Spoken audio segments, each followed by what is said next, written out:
half the time that we did at 5 kilometers an hour. So even though we have a little bit more heat in the hub, exposing it for half the time should still result in less heat in the motor and less consumption from the battery pack. And at some point, as you get going faster and faster, then the torque required, which is increasing from air resistance, is now going to mean that we're now generating more heat. We can no longer assume that the heat generation is constant. This I squared R is now higher because we need more torque because of this air drag that's been added. And somewhere in there is an actual optimal, most efficient speed to climb a hill. So this is a fun hypothetical question to ask, and it's something that has since day one been on my mind as an experiment that we wanted to do. And one of the first fun little experiments we had with our co-op students, I think it was in 2007 or 2008, we had them take an e-bike and then ride up a hill and then do that ride at 5, 10, 15, 20, 25, 30 kilometers an hour, and then log how many amp hours was used from the battery pack at each of those different speeds, and then make a neat little plot of it. I couldn't find where that data wound up because that was so long ago, but now with our simulator tools, we don't have to spend an afternoon running this kind of experiment to answer this question, what's the optimal speed to climb a hill? We can just, again, run a simulation set. So here, again, it's the same as I showed you early on. I'm going to use as an example a direct drive hub motor climbing up a 6% hill, and we simply vary the throttle from 5 to 100%, and we make sure that the human power is at 0 watts in this simulation. And then the simulation runs through the gamut of things. It outputs the data in a text file. You copy that to a spreadsheet, and here's what this number looks like. So what I've got here are 4 different things being plotted. The green plot here is the motor efficiency. So climbing up a 6% grade hill, the efficiency gets better and better and better and better the faster that you climb. So this is a similar result that we had in that first case, where if all you were cared about was motor efficiency, you would want to get up that hill as fast as you humanly can. You can see that, even at 42, 43 kilometers an hour, my efficiency is better than at these lower speeds.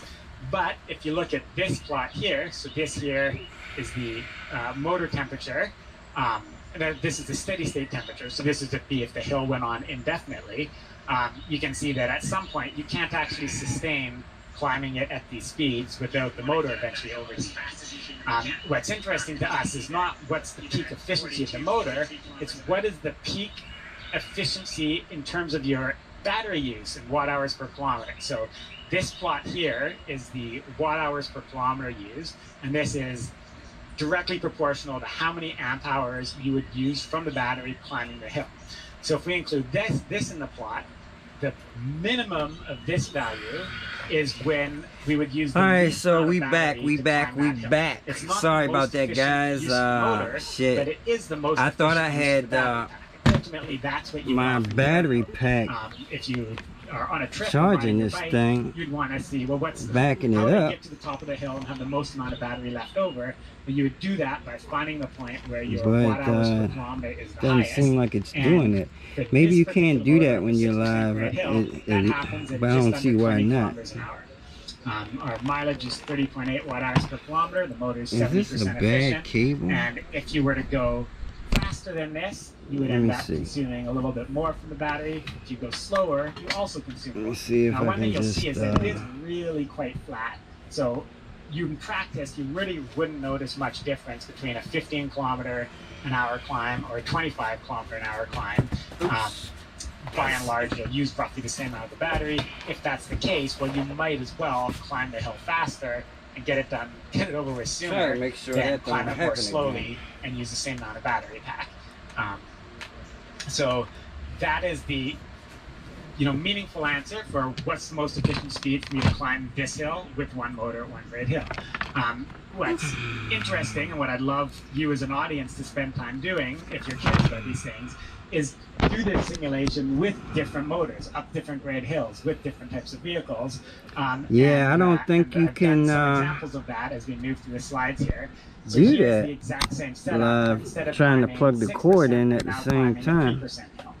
And For so some reason that interestingly, don't if work. the slope of the hill is lower, it's more I efficient. don't or you know use less of why your it battery wouldn't. pack climbing that hill even more slowly.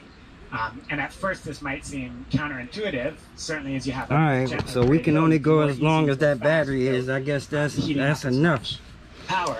It is what it is. You can easily go as fast without using much power, but when your hill grade is lower, there's less of a constant torque. I don't know where it cut off at, so the percentage of your torque that's overcoming air drag is higher. I don't know if y'all got to where I found my power wire, and I'm about to the least amount of battery use happens put this power wire on there. If you extrapolate this right down to a 0% grade hill riding on the flat, the least amount of battery that you use on flat ground is when you travel really, really slow. It's like, I didn't do the simulation, it's somewhere like 4 or 5 kilometers an hour, because there the only torque that you're dealing with is the rolling resistance torque, and that's quite low. And as soon as you start going faster, you're adding any kind of air drag. And as soon as you have air drag to add to the equation, you are now increasing the amount of energy needed to move from A to B, which means more energy out of the battery pack. And so going in the other direction, which I didn't simulate, but as you go to... I get to use my new soldering iron, because we need some heavy-duty big boy speed to climb that hill to use the least amount of battery keeps iron for this, like I was telling y'all last night. It doesn't mean that when you're riding a bike, you soldering heavy gauge wires, you gotta have a heavy-duty soldering iron. Riding a bike, you're pedaling, and adding a human power to this curve massively changes everything. With a heavy-duty element. A pure electric vehicle, and your goal this thing is heavy. That element is heavy. It holds the heat. Generally, really slowly, except when you see a hill, and when you go up hills, you should actually increase your speed. May or may not have been intuitive, but that's what an optimal efficiency, battery efficiency usage would look like. Now we do that same hill climb, 6% grade, but instead of being on an upright mountain bike, we'll switch this over to a velomobile.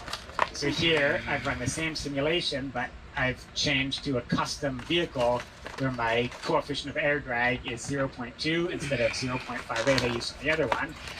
Now that the air drag, now that I'm on a more aerodynamic vehicle, you see that the torque here to move the vehicle, the motor torque, is increasing much more gradually with speed than it was in this one here, where you have a more significant ramp up.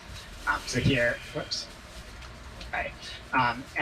So as a result, the optimal efficiency, the least energy climb happens faster. It's closer to 27 kilometers an hour versus 18 kilometers an hour for a less aerodynamic vehicle. And you anyway, let me show you guys what that stud looked like. But I've used the small geared. See the top of it? Up a 6% grade, and that's because didn't have time to when he had it hooked up, he had the hot and ground right next to each other, and you see how easy it is if you are putting a nut or something on there to accidentally touch the ground. So it's good to have them spread apart like that on opposite ends. So I think his positive touched the negative and made, you know, a big spark, almost pretty much welded the top of the stud. So that's why I couldn't get a damn nut on the thing. So even though the Bafang motor, but anyway, we resolved that issue. It won't be able to sustain that for very long before the motor. So let me get this soldering iron plugged up. It simply can't do a 6% grade climb at any speed without overheating. Now in practice, you can use this motor to climb a hill no problem, because you would be pedaling, and the pedal load would take off some of the torque load from the motor, and there would be a speed where the motor temperature doesn't overheat, and you could sustainably and continuously climb 6% with a small motor. But if you were to set up a vehicle where you weren't pedaling, and you chose look at that, it's got a nice LED on it, light that lets you know you got juice. Hill that lasted very long because the motor would inevitably overheat. I like and that. Interestingly, I did the same experiment with the GMAC motor, so a much more powerful geared motor. And with the GMAC motor, you can see the optimal speed to climb a hill, to use the least amount of a 6% hill, to use the least amount of battery energy, is somewhere around 14 to 15 kilometers an hour. But in all of these cases, it is pretty flat over a decent range here. So going 20 or 25 isn't markedly increasing the consumption. And you can see with this GMAC motor, instead of being 30 watt-hours per kilometer, my consumption's a little bit better. It's like 23 or so. And then the motor temperature, it's hot, but it's still a tenable value. So running the motor at 120 Celsius is not going to cause permanent damage. It is cutting it a little bit thin to where you'd want to have some thermal protection in there. But this motor could do that climb continuously, not overheat. And I found it curious. There were 3 very different motors: a really small geared motor, a really large geared motor, and a direct drive motor. They all pointed to the same optimal hill climbing speed for least battery usage at a similar we got a heat shrink behavior as you increase your speed or decrease your speed beyond those points. So don't want to open those are, up. An example of how to use our simulator tool to really answer this question analytically and quantitatively rather than just qualitatively. So there's a lot more stuff. And you gotta slide that way out of the way because this wire is gonna get so hot that the heat shrink will prematurely start melting when you don't want it to. So far everything I've been talking about was with regards to hub motors, where you can't change the relationship between the vehicle speed and the motor RPM. And what's interesting is that in spite of the fact that you can't change that relationship, because the power capability of the motor increases with speed, and the power required to move a vehicle also increases with the speed, you wind up that over quite a broad range of percent grades and speed ranges, that fixed ratio of the motor still gives a broadly efficient vehicle setup. Now, a mid-drive motor is different in that now we're going to put some flux to vary how on these big old thick wires so the solder can flow really good. The vehicle's going. If the vehicle needs 500 watts, we can generate 500 watts. That'll also from our mid-drive motor. act like some thick glue and hold our wires together while we solder them. We can make 500 watts by doing 2 a methods high for that. torque of the motor, so running it at a pretty high phase current, but with the motor spinning slowly. Or we could have 500 watts spinning the motor really fast, but with a lower torque. All right, so let's see how our gun is so there's, in a mid-drive doing. Setup, you can pretty hot so far. Continuously, or within the limits of your gearing, switch over for a given power. Yeah, this thing is speed, lower torque, like lower that. Speed, look at that. torque. Look at that. Look at that's that. something you can't do in a hub motor vehicle. And so once again, that's a gun. Say you that is want 500 watts an motor, iron. If you're running that motor, say you're pedaling at 60 RPM and generating 500 watts, if you were to study from our simulator where is the inefficiency coming from, you might see that, I'm losing 100 watts to copper losses, and I'm only losing 50 watts to I need losses some helping hands for this. If you had this knowledge, you would then know, well, I could improve my efficiency by spinning the motor faster and less torque. And then instead of 100 watts of copper loss, my copper loss might drop down to 70 watts, and my core loss but basically, 60 watts. And my core loss will increase a little bit, also to 60 watts. But my total losses, being 120 watts, are less than when I had 100 watts of copper and 70 watts. Let's see, is there any way I can do whatever I just said. So there's, if your core losses are here, your use copper losses are here. My nice little chair for a minute. If you want to improve the efficiency, add some helping hands. For every amount that you reduce the copper losses, to use with my helping the core hands. losses increase only a little bit. So the total losses go down, and that's the point where they're equal is where you would have the most efficiency. And then if you go further, if you reduce the copper losses even further, so now you spin the motor even faster at a really high pedal cadence, now your core losses start to skyrocket, and then again your total losses are higher, and you're not running at a peak efficiency. So an interesting point about this is that a lot of the assumptions about mid-drives is people think, okay, well, there's this sweet, optimal efficiency for the motor, and then with the, you set that optimal efficiency to be your pedaling cadence, and now with the mid-drive, presto, the motor's always running at optimal efficiency, so therefore it's the best way to use a motor. And that is not true. The that's only true if you're running the mid-drive motor at constant power. So that's if you ride an e-bike and you always want 250 watts from the motor, then for sure there would be a one specific motor RPM and one pedal cadence where it would be generating 250 watts with the highest efficiency, but that would mean going up a really steep sucking hill, up some solder. 250 watts. Going down a hill really fast, you're still using 250 watts. See, that's what I'm talking about. That's a hot element. That thing can hold the heat. Look at that. Look how that solder flowed and went all through there like that. You can't do that with no little rinky-dink ass soldering iron, man.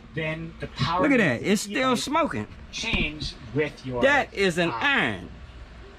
That is what you need for this type of soldering.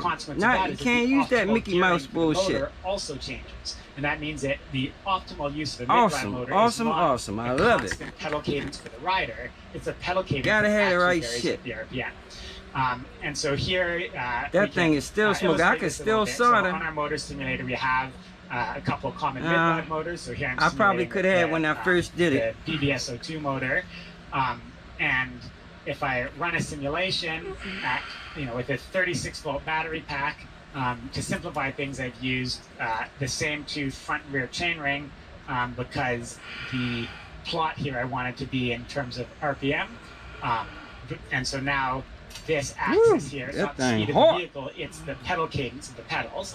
And so the BBS02 with a 36-volt battery running full throttle has a peak efficiency point of 87.7 RPM, so about 90 RPM.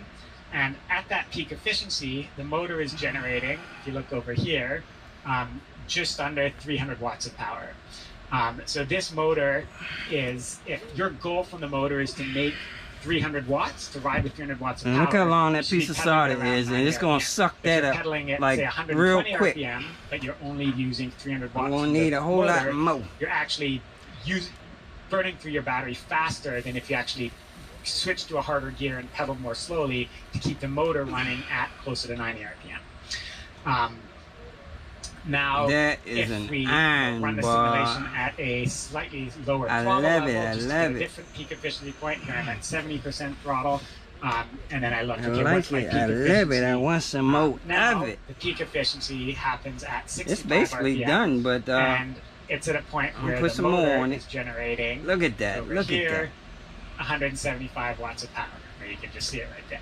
So if you wanted to use your BBS02 drive and you didn't really want that much power, you just wanted to ride at 150 to 200 watts, you're most efficient if you choose your pedal gearing so that you're always pedaling at around 65 RPM at a slower cadence.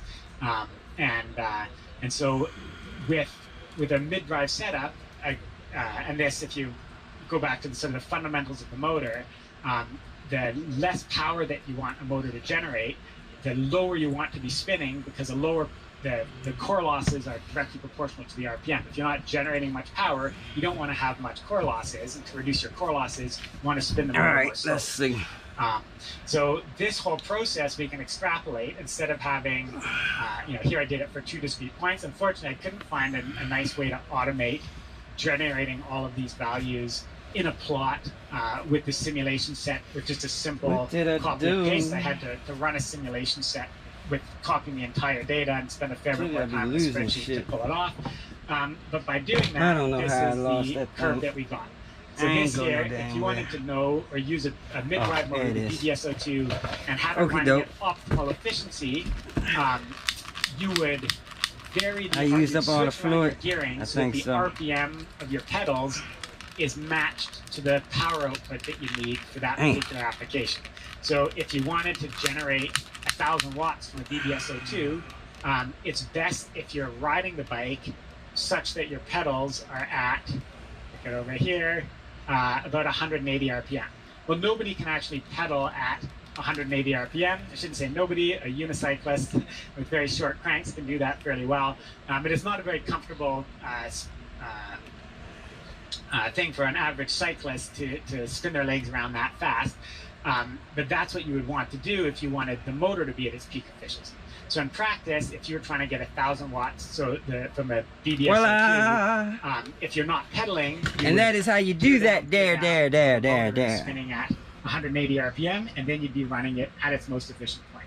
And in practice, if you're you see it, you see it, you see it. Human effort, you would be not geared for such a high pedal cadence, and then the motor efficiency would be. I was telling you about how shit get helter skelter. Look at that, man. And so I was like I say, I never stay nice and neat and organized. Pedal RPM that you would want. Shit always gets discombobulated. The most efficient pedal RPM as a function of power from the motor. And so if you see this bike, if you see, okay, well, a cyclist that's typically riding between 70 to 100 RPM, and we typically want the motor generating between, 200 to 400 watts of power, you can see that it's a really well-designed system. I know y'all get tired looking at the same shit. I'm trying to give y'all different perspectives. So if you're doing 300 watts on the motor, you're pedaling around 90 RPM, you want 400 watts. That's my goodie bag that I put all this type of shit in. And yeah, like this little throttle connector I took off. So yeah, when they chose the internal gear ratios, they really planned I even got some of these dumb Kelly plugs up in here. As efficiently as it could over the see, I've been RPM and torque doing the damn thing. That's a good system. But if you're designing a mid-drive to enter, not a game, to win some hill climbing races, and you're not constrained by trying to run at a constant human pedal cadence, then you can need to order some more of these. They almost really gone. Find out what is truly the optimal gearing for any given power output and change your gearing based on this curve here. So that is the last of what I have prepared for this presentation, just showing another perspective on motor efficiency and where it comes into play with systems that have variable gearing.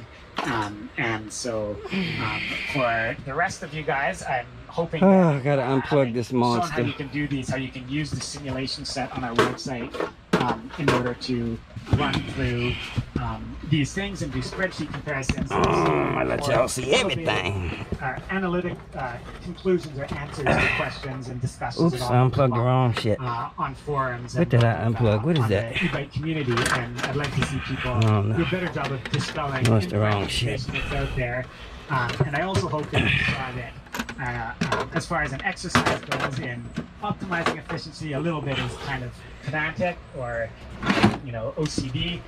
Really, if you're trying to set up an e-bike and choose your components and you're not really sure what you should get, look for systems that meet your objectives. Don't really concern yourself if you're running it now 82%. That's why I say, man, 79%. it's crazy how this works. There's very, very few applications with that. As far as when you gotta film this type of stuff.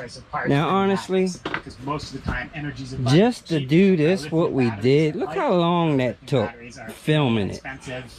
Now, if I was just working on this bike without y'all, on my own, this would have took me 2 or 3 minutes to do this. But just for the sake of the camera, any questions in the it took forever, ever.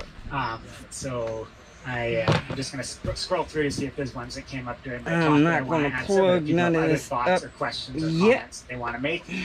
I'll respond to that. Because we would be hot then, but it's ready to go. Yeah, that's the end of my presentation. Ready to go, ready to go. So yeah, I don't want to put any juice in that Kelly controller yet.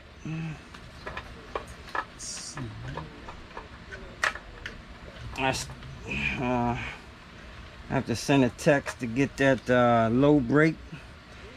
Basically, that's all I need to get this thing going. And I don't even need that to get it going, but I like to be able to cut it off. I'm not a gamer at all myself, and I wish less. And hook up this pedal assist wire. Gender, we're obsessed with gaming, more in the real world, but one of the things that is kind of fun, and I do see that. And flip his pedal assist sensor around, because I think he got it going the wrong direction.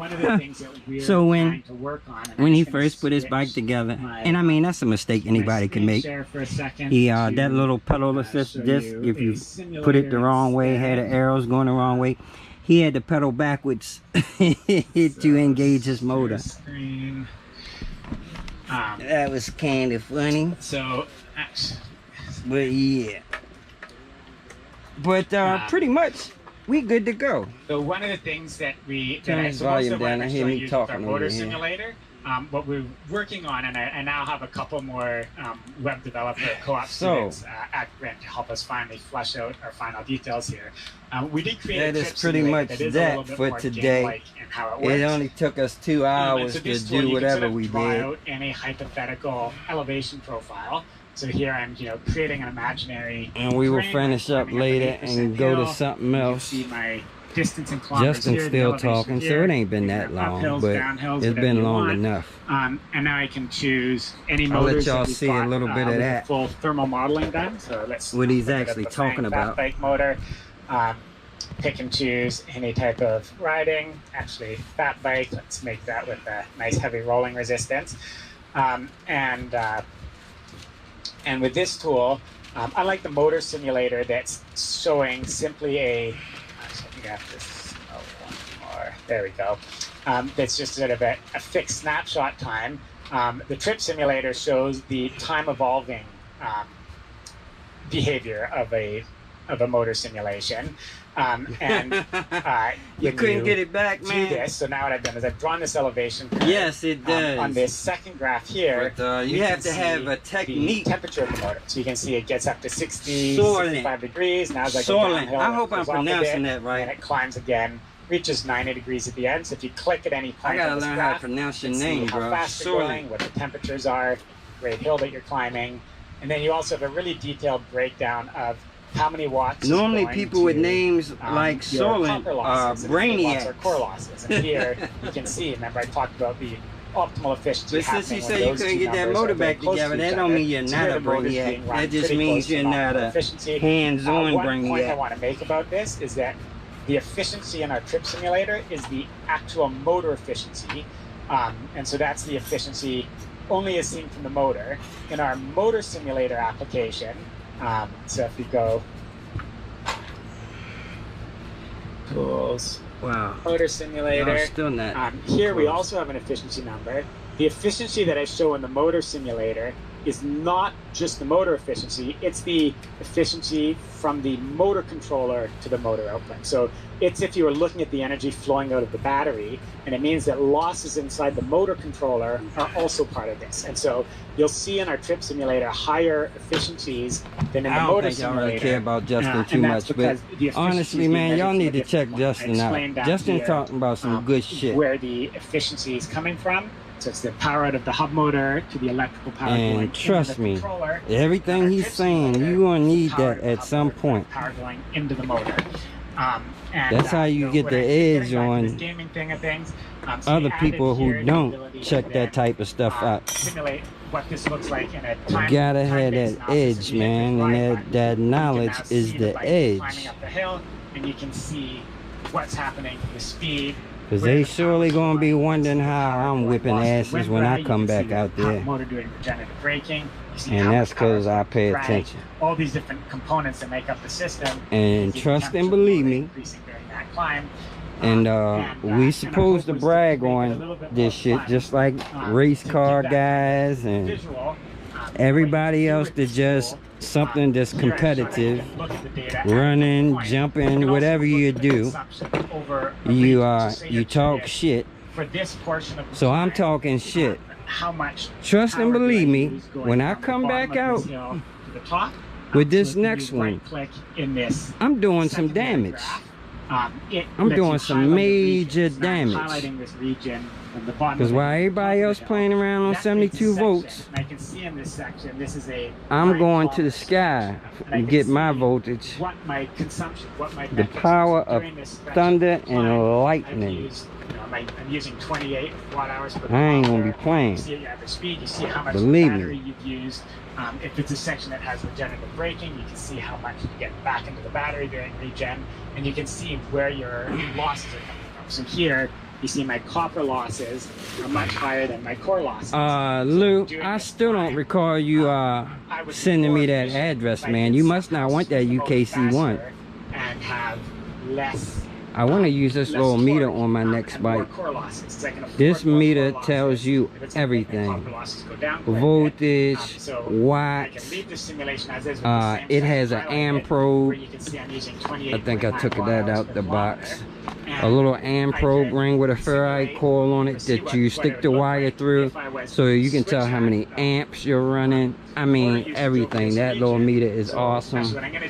And I'm going to be using 2 of these 150 amp blade fuses. I am going to have inline fuses this time around. And I'm going to use this big old heavy duty distribution block right there. And I'm also going to have my turbo switch where I can switch between 72 volts and yada yada yada at the flick of a switch with my big ass relay. Oh, I gotta show you guys that relay. I need less torque. And it's a monster. It can switch 300.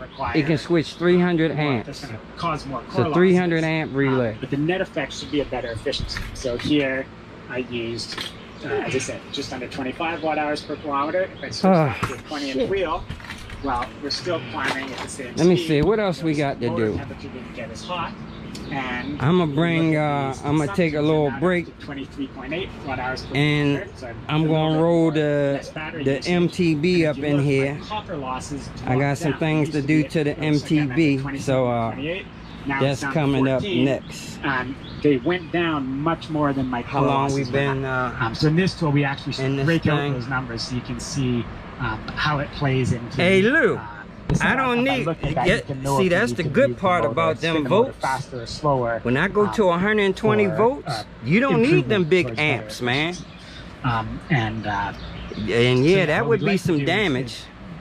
But yeah, that's the great part about higher voltage. Higher voltage, we're going to be using less current. So not only are we going to be faster, but we're going to be more efficient. So the same size battery, 120 volt battery, 40 amp hour, and a 72 volt 40 amp hour. You're on 120 volts, you can get the same power output inertia with lower amps. That's another component that we may add. Because let's say I'm just kicking these numbers out there, but let's just say 10,000 watts at 120 volts. Gamified view of the even though this is wrong, let's say it's taking me 100 amps to do that. 10,000 watts at 120 volts. At 72 volts, it'll probably take 200 amps to make that same power. Now, I mean, I could give you the real numbers, but my brain is not working like that right now. Variable transmission. But yeah. And one of the things that I hope that you do appreciate from the presentation where I showed how kind of in practice these motors have super broad efficiency curves when you're looking at not the full throttle output power, but when you're looking at the actual output needed. The cafe bike, man. Redo that simulation. I'm gonna tell you, it's probably gonna be a minute for that, buddy. I don't know. I mean, I might can throw it in the mix. But my parts are starting to arrive for my bomber bike. So you already know when my bomber bike comes, that's gonna be first and foremost. You have efficiency, but like this, and so it's getting cold, so it ain't like I can actually do a lot of riding. The CVT almost isn't there at all. Let me turn Justin down a little bit so I ain't gotta holler over him. If you go back to the but I mean, where we showed that curve for optimal efficiency. Oh my man, you did the math on that, bruh. So having discrete steps of gearing doesn't have. And how many amps will it take for that same? Well, it should be half. No, it ain't gonna be half, but to make that same 1440 watts at 120 volts. Now I'm guessing it's gonna be still be hovering very near whatever that super peak RPM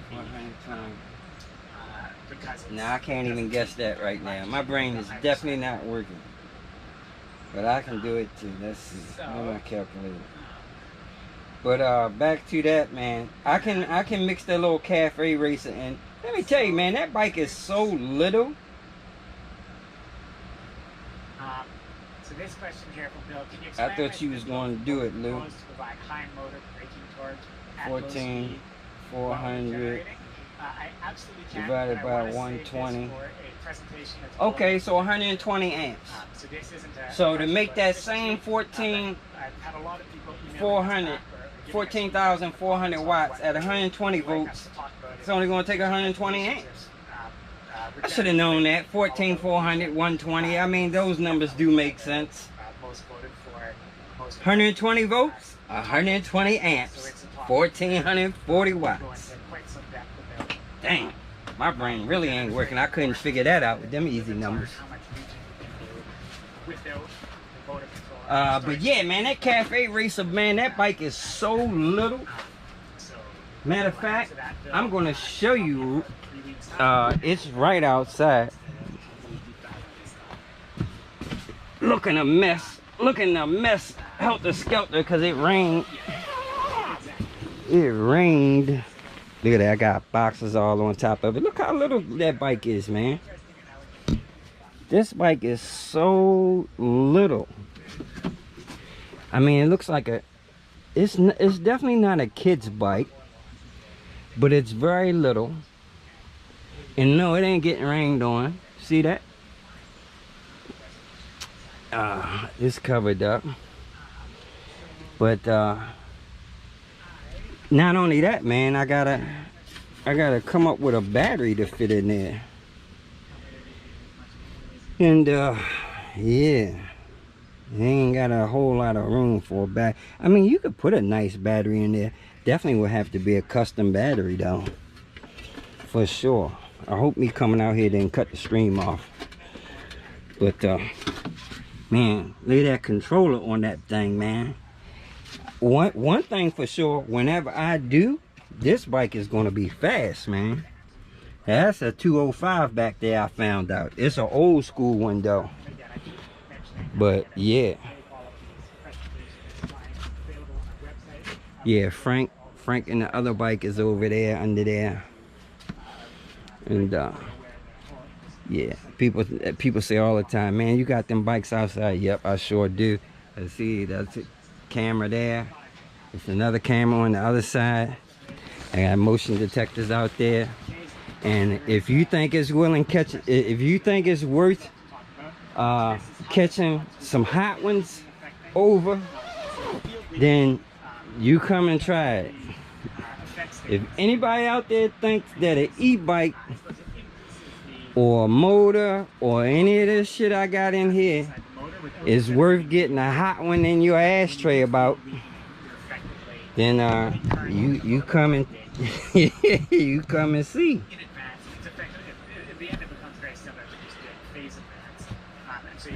Yeah, man, that's a nice little bike, and I think it's gonna be hella fast, man, cause it's light. It is lightweight.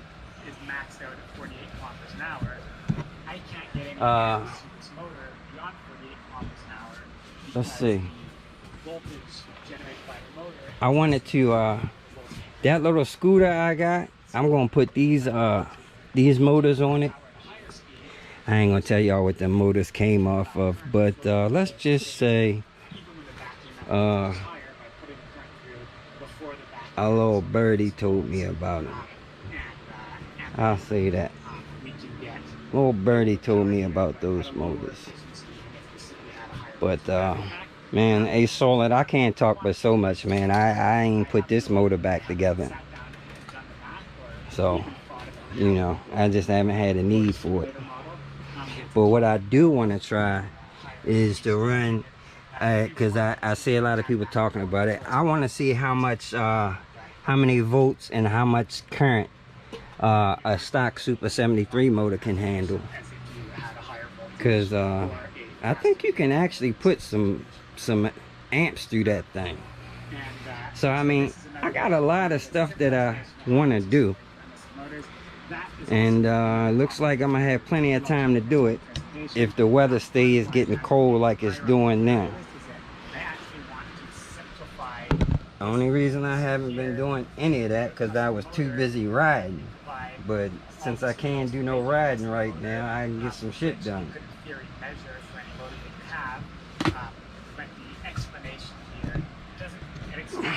Oh man, and the whole reason for me changing this little tent thing out here is because my little welder no longer works.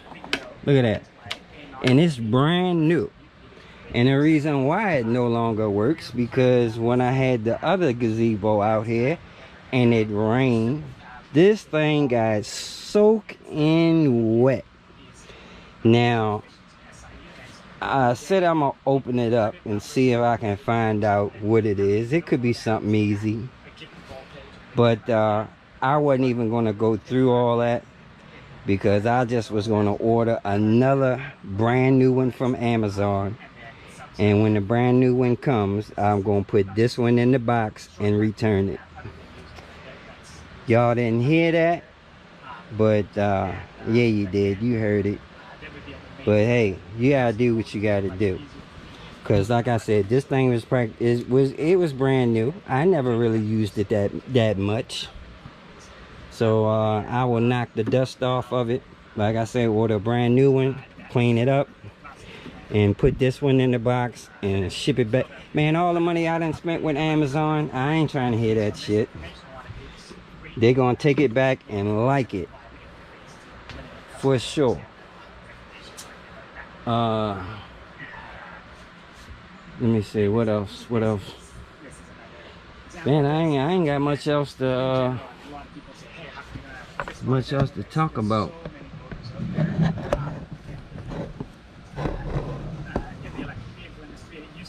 That's about it. Like I say, we're gonna take a little break and come back. What time is it? 1:30. Face turn. And so there's a lot of shortcuts to either using an existing motor to get. Maybe I'll just let it go until this battery on this GoPro dies. You could use this motor and simply adjust the. Oh man, we still got plenty of battery though. Emulate one that has yours winding. Let's see. And then soon we'll have it so it's more straightforward. Let's see what we can find on the old tubester.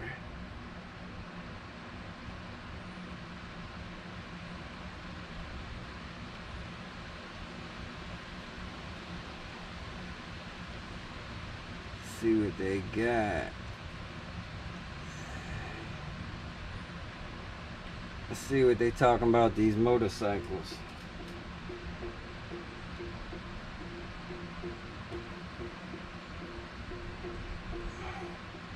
In 2021, you are no longer restricted to a certain class of electric motorcycles.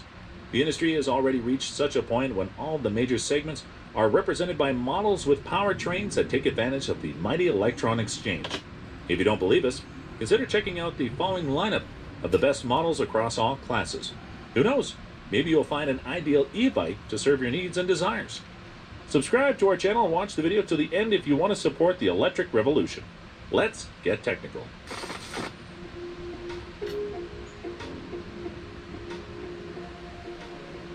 $6061 is the first motorcycle model from the Hong Kong manufacturer Ebike that was previously known for their electric city scooters. The model is a long-range cruiser able to travel 165 miles at highway speeds. When riding within city borders, the 6061 is even more efficient, covering 290 miles on a single charge. The range is courtesy of a liquid-cooled 25 kilowatt-hour battery pack that feeds the bike's 163 horsepower electric motor with 140 plus miles per hour potential. The motorcycle is built on a twin-plate frame, has full LED lighting, and is equipped with a high-quality 4-piston brake from Zhehuan. That shit like a big-ass Harley. That should be all-wheel drive.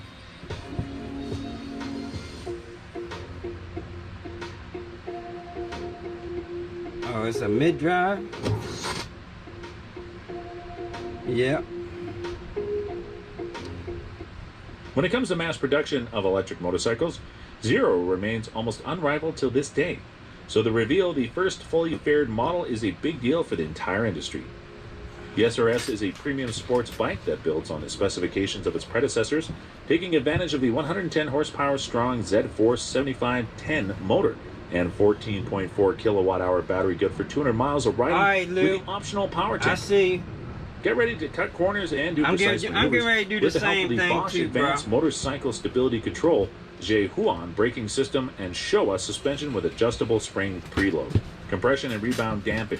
Send me a sandwich. The bike tops at 124 miles per hour and is extremely responsive with 140 pound-feet of torque on tap.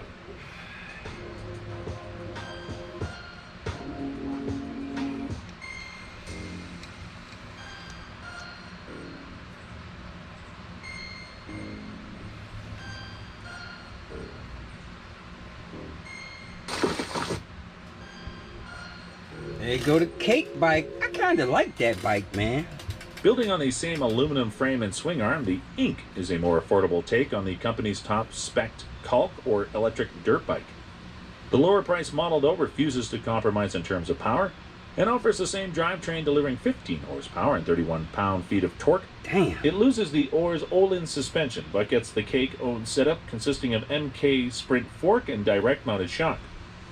In addition, the bike swaps the previous 24-inch wheels to smaller and more robust 19 inches. It's a lot of horsepower from the the electric 2.6 motor. kilowatt-hour removable battery is claimed to offer up to 3 hours of pure off-road fun and requires 2.5 hours to get fully charged from the standard outlet. The electric revolution is just beginning. Time to show your rebellious spirit by joining the Zero Emissions movement by liking this video and subscribing to our channel. Let's proceed.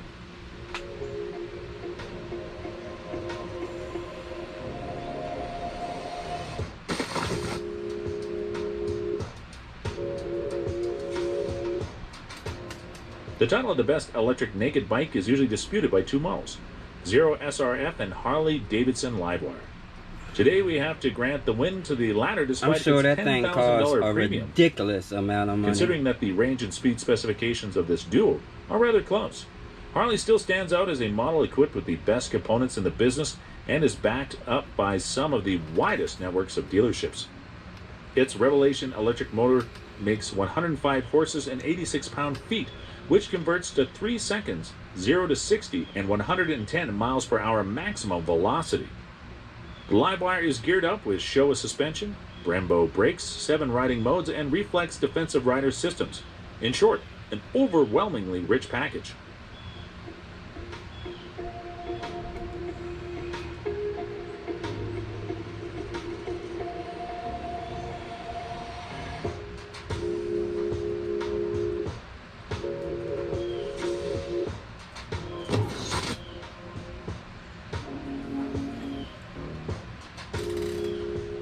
Zero DSR Black Force is the latest addition to Zero's dual sport family. It gets an all-black exterior treatment and becomes comfier for long-distance trips. The model adds new handguards, touring windscreen and seat, headlight guard, and 3 hard cases. The bike is suspended by Showa forks up front and Showa monoshock at the rear, both fully adjustable. It comes standard with a powerful 14.4 kilowatt-hour battery, but you can upgrade to the optional 18.0 kilowatt-hour pack that also features level 2 charging. With impressive 116 pound-feet of torque and 102 mile per hour top speed, the DSR still has a combined range over 140 miles.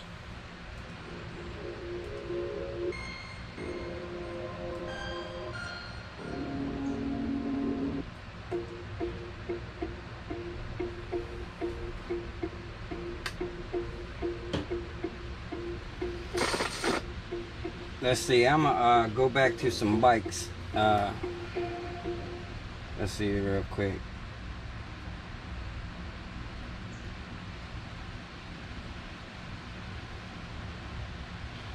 Alright, let's check this out. The design, the vintage Uh-oh. The design, the Let vintage me start back at the beginning.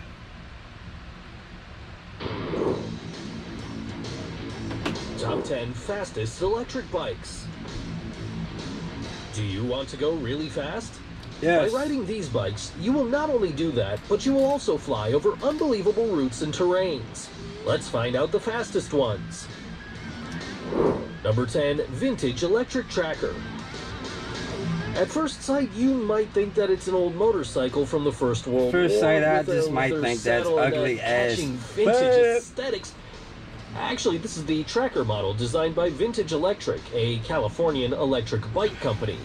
This beautiful I'm not aluminum with the bike is available nostalgic in many old color school options, bikes. such as Excelsior Blue, Racing And I'm pretty Green, sure that thing Slate probably Gray, costs and a Indian whole Red. lot of money.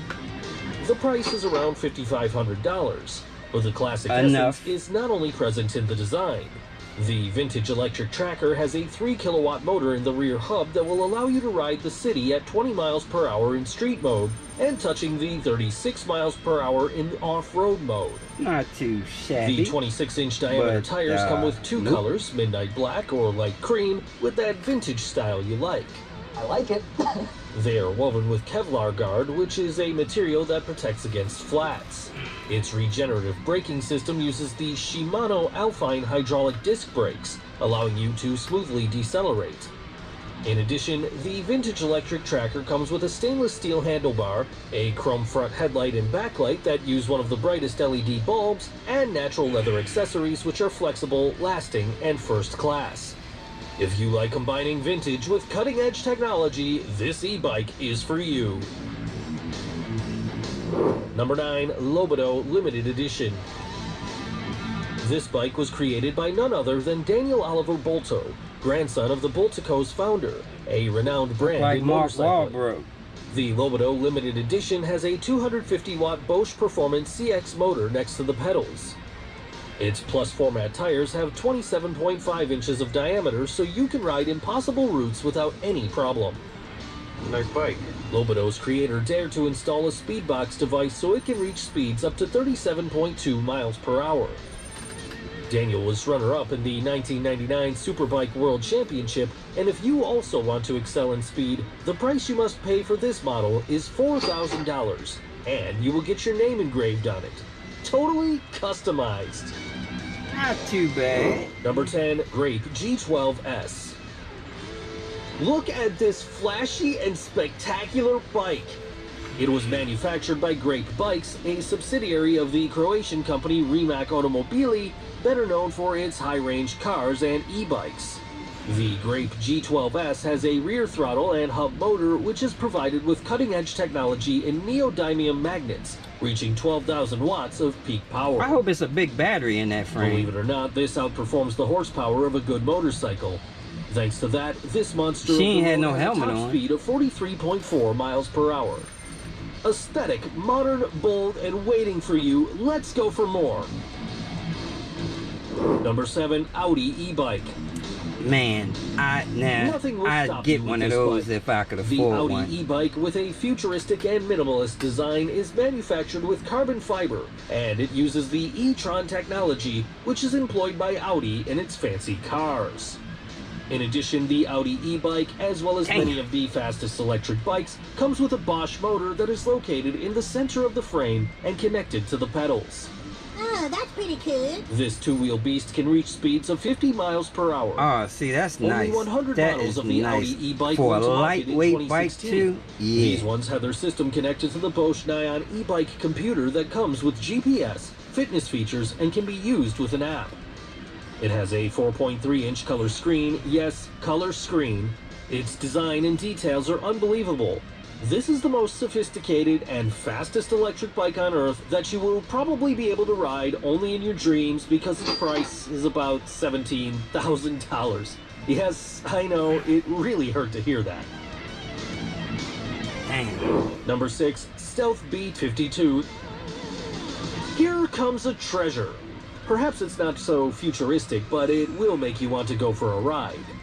The Stealth is one of the most powerful bikes within this electric family.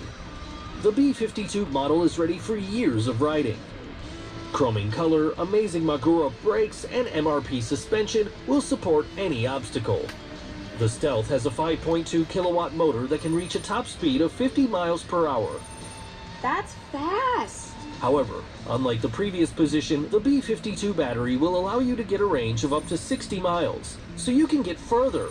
The only inconvenience is the weight. This is a 116-pound bike, so transportation will be a little difficult because it's like you had a motorcycle instead. That's not too bad. My bike was probably about $10,400, so it explains the power. 150 pounds. The B52 is an electric bike with so much more to offer, and it is worth it to be included on this top. Number 5, Vector Vortex. Big, strong, and tough. This fast electric bike was designed by Vector, Ukrainian company in charge of designing, manufacturing, and selling. That looks like they just got a direct drive that they're using as a mid-drive motor. Now I thought about doing that. Designed for riding in mountains and forests. You can't tell me that's not a QS205 they're using as a mid-drive. To ride quietly, even with a 15-kilogram in load. outrunner position. This bike can go through any terrain, even rocks or in-runner. Interesting. Besides, the Vortex has a waterproof frame so that rain and water won't stop you.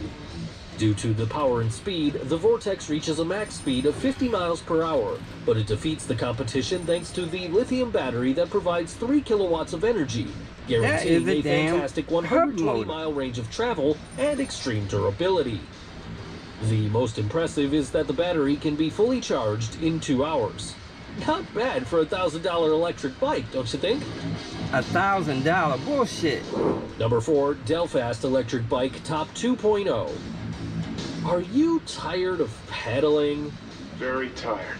After a successful prototype of this electric bike, look how many bikes are using the bomber frame characteristics for its clients. Now we know about the Delfast, but they all going on that same basic. I told you that bomber. Now I will talk about the Top 2.0, the best of platform all. is. The Top 2.0 can reach up to 50 miles per hour, and no matter this kind of performance, because the Delfast bike is able to keep working for 174 miles. And that's only in one load? So you will leave the competition behind. Every bike comes with an energy recuperation system, which is able to charge up to 10% while working. Its 64 ampere battery can be yours for only $4,500. I'm in. What about you? Shut up and take my money. Number 3, HPC Revolution XY Cab Recon. It's much faster. And with modern American technology, the Revolution X is the best product provided by the company HPC, since it has a technology coming right from NASA. For example, the 6 kilowatt motor, a very comfortable suspension, a regenerative brake system that working when it stops speeding up, and an incredible lightweight of 79 pounds. Very light for a bike. But wait, there's more. The Cab Recon also has technological wonders because it has been designed by aerospace engineer Chris Barnes. Yeah. With a throttle range of 50 miles per hour in less than 5 seconds. Really awesome. The Recon has a 12 kilowatt motor, a front suspension of 7.87 inches, and rear suspension of 9.84 inches that allow you to ride off-road with no problems. Its 19-inch tires use high-strength bars to handle the worst terrain.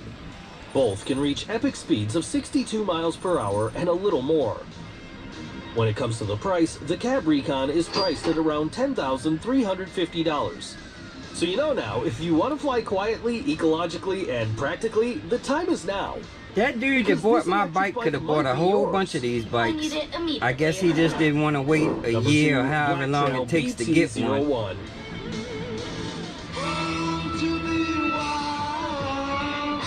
This beast of the 21st century is constructed of carbon fiber, aerospace aluminum, titanium, and magnesium.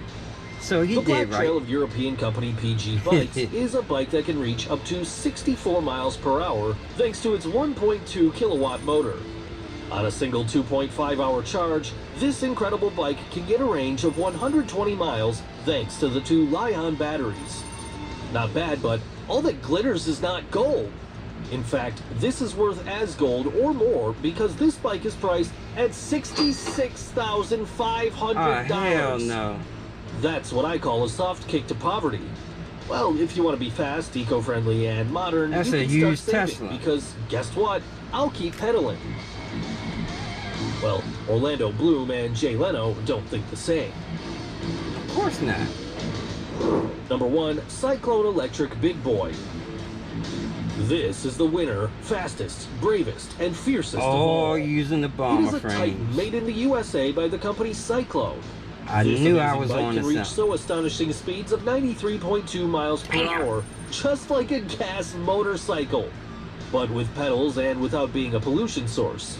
Its 20 kilowatts of power make you feel like you were riding a little two-wheel beast that can go through a field or city up to 62.1 miles with no charge.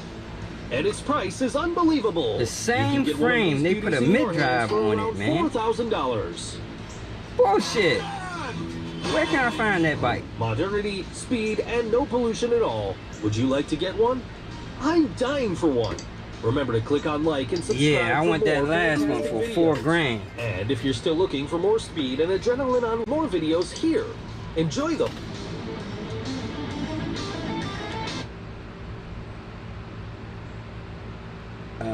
No, you can't get to that video.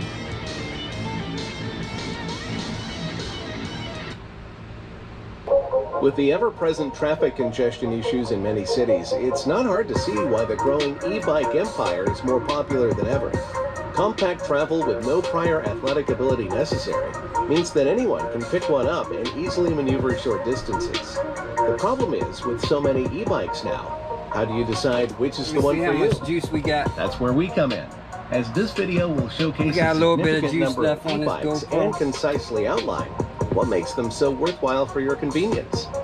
I'm Glenn, and let's get to it. To get notified when a new video is posted, hit the bell icon below, right next to the subscribe button. Thank you for watching Mind's Eye Design. The Flex comes from the Washington-based company called Gen 3 and is kitted out with a 500-watt motor with an expectation of 900 watts at full power. It's named for its 21-speed shifting, so you can have as hard or easy a time on any incline. With a 40 miles range, the Flex can handle most work commutes and be charged overnight with a 6-hour charge time. The Flex is currently going for $1,599.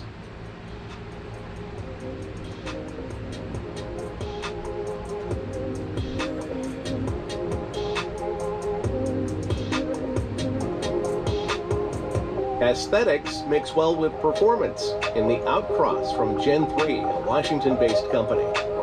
An elegant design with big old 4-inch tires for a smooth ride, whether rain or snow. You'll need 6 hours to fill up the 48-volt UL certified battery from zero, but the 35-mile range should suffice for most riders. They give you a 2-amp Be charge? warned that this bike and its 500-watt motor aren't for everyone, as it does sit a bit high. If interested, you can pick it up for around $1,699. Can't be mad at that, I guess.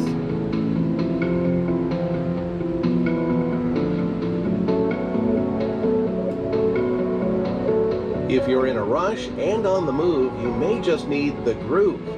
This folding e-bike from Gen 3 makes storage as easy as can be. 1,000 watts of peak power is more than plenty for most people, and the good reviews reflect that. With 5 levels of pedal assist, though, this e-bike will fit your needs no matter the situation. I don't know why y'all All lying that to them and people. some puncture-resistant tires for around $1,599 for those interested.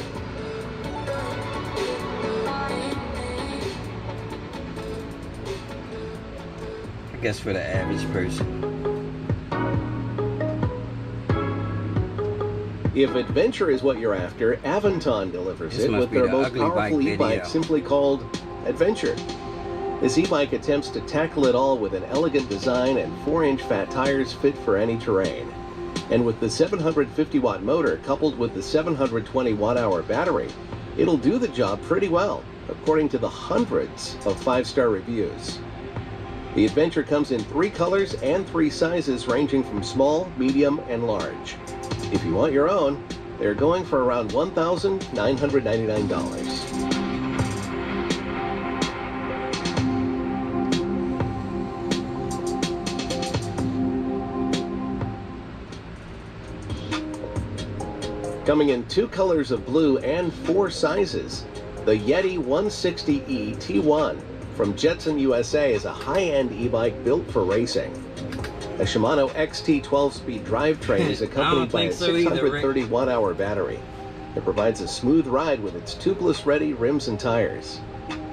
Well-made parts are the bread and butter of this e-bike and can be found in every aspect of its construction. You can buy one outright for $12,700, or if that is a bit too rich for your blood, there are plenty of e-bikes on sale on the Jensen website. Too rich for my blood.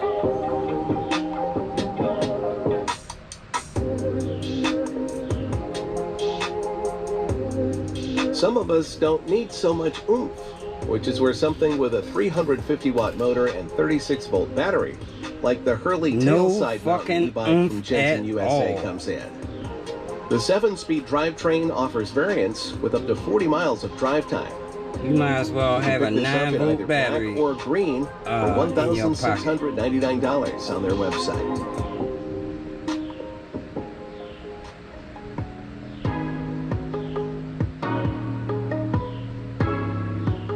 My bad, I went to the bullshit video, y'all. Based in California, Juiced Bikes is producing affordable e-bikes that perform to task, like the Scrambler. Let's see. The 750 watt motor strapped to this bike. Let's see what they let me see what they talking about. More Bike is a company that breathes biking. They are daily use drivers, and they like to make bikes that can support that. They also realize that the factor of speed makes e-bikes a bit different than a traditional bike. Because More Bike wants an e-bike that is fun, safe, and reliable enough to get you to work, all their models share some key features. A 48-volt Samsung battery, full suspension, 26 by 4-inch tires, and 5-level pedal assistance are chief among those features, along with some minor features, such as a horn and turn signals. More Bike isn't the only one to employ safety. You can as well, with this Mengshan wireless anti-theft bicycle alarm. This highly poignant 113 decibel alarm can be found in the description. Same one they have on Amazon for $15. All of which are made from the same base and molded into niche subcategories of electric bike riders. The Sun and Fun is for your more casual enthusiast with a 250 or 350 watt rear hub motor. If you are looking more for a workhorse rider, the 24/7's 500 watt rear hub motor is a bit more powerful, and the 180 millimeter mechanical disc brake compensates for you got to see those little Then there is the O2 for the ones invested in a quality ride. Solderless connectors I'm using, man. You don't have to know how to solder. All you got to do is put a torch on them. 8-speed Shimano gears all add up to a beautiful cycling treat. Finally, if you need the fastest and the best, then the Rap 2 is your guy. Sporting a 1,000 watt ultra mid-drive motor. I don't have that many left, but you probably weren't here earlier. See, I used them all up. But if you don't know how to solder, see these? See that little solder in the middle right there? These are heat shrink with built-in solder rings.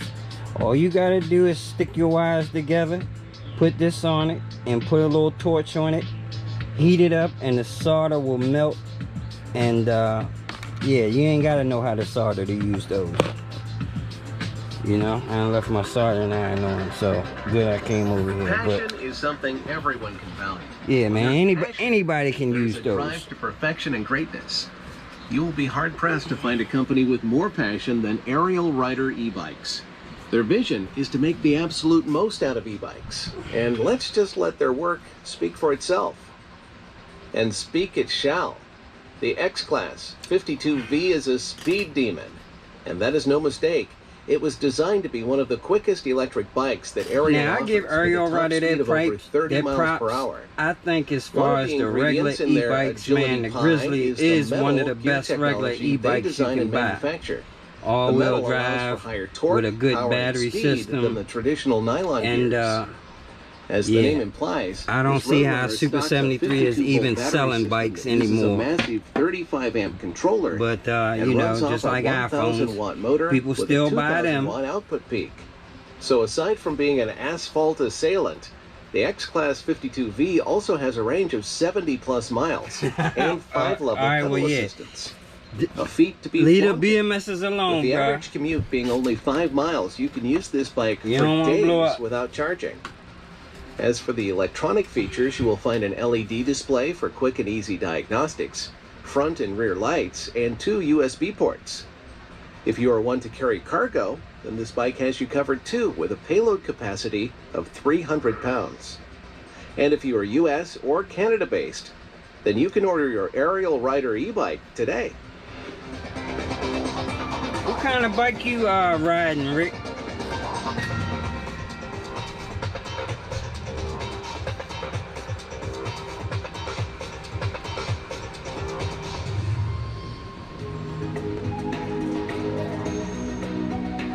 Can we just start out by saying we love fat tires?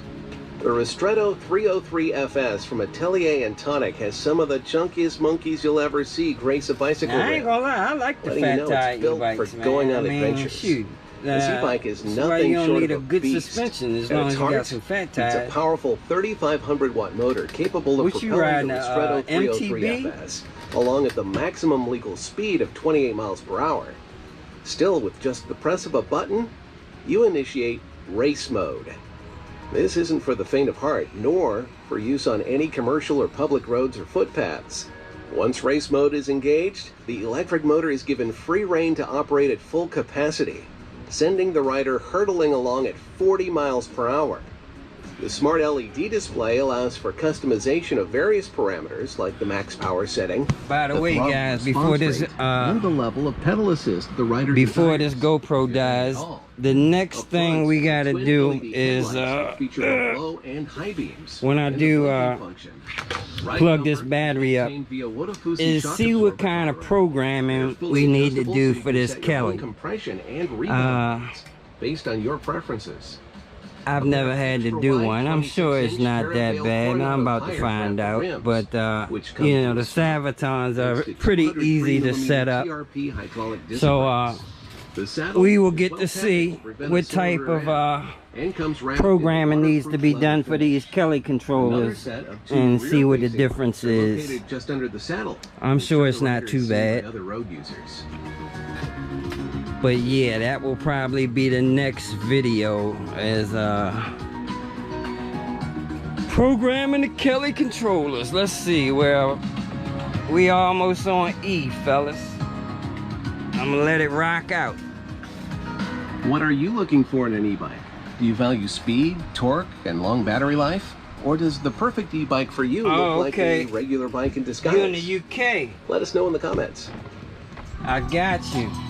I got you. I totally understand. Why Barcelona-based e-bike manufacturers named their latest well, then creation, you would be a fan of my my blue MTB. Looks like a cross between a so that thing is going and a futuristic Tron cycle, almost 50, turning heads with its next 50 miles an hour.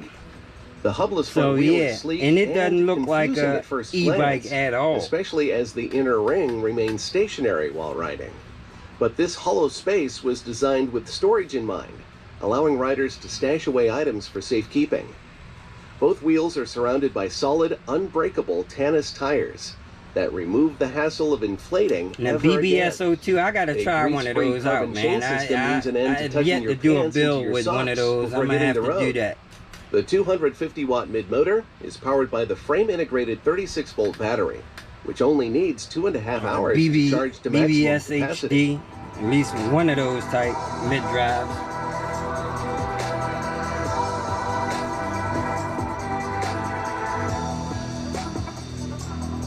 Built-in 30 amp hour, 52 volt.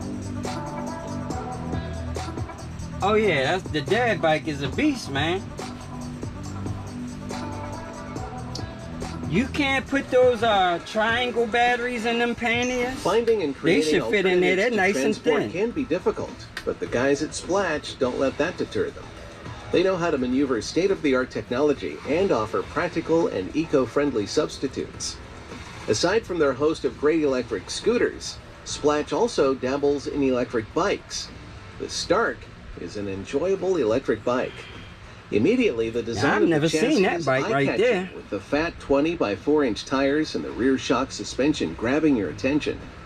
If you take a look at the frame and under the rear rack, you will see the dual 48-volt 15 amp hour battery setup that allows for a 70-mile range if you throttle, or up to 100 miles if you only use pedal assistance. And speaking of pedal assistance, the Stark offers 6 levels of it, and the bike uses a 7-speed Shimano gear transmission. And although you won't want to leave it out in the elements overnight, the Stark can handle a few bumps and scrapes. It even has waterproof wiring to protect your precious joyride. And if you want a little freedom from worry with your new trail thrasher, you can pick up this utility lock to help secure your concerns. The link is in the description. The Stark is the perfect companion for anyone who enjoys traveling, just some whether plain that be regular a simple forks? commute or a dash to conquer fun. And Splash delivers worldwide.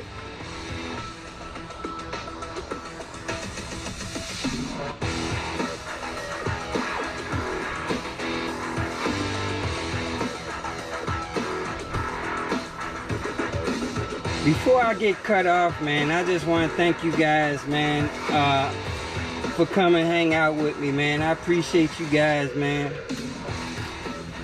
And, you know, when using an electric bike, do you prefer to race across the trails people with as a reckless success, abandon? man. Or I know are you I'm a commuter? small, itty Or bitty. maybe something in the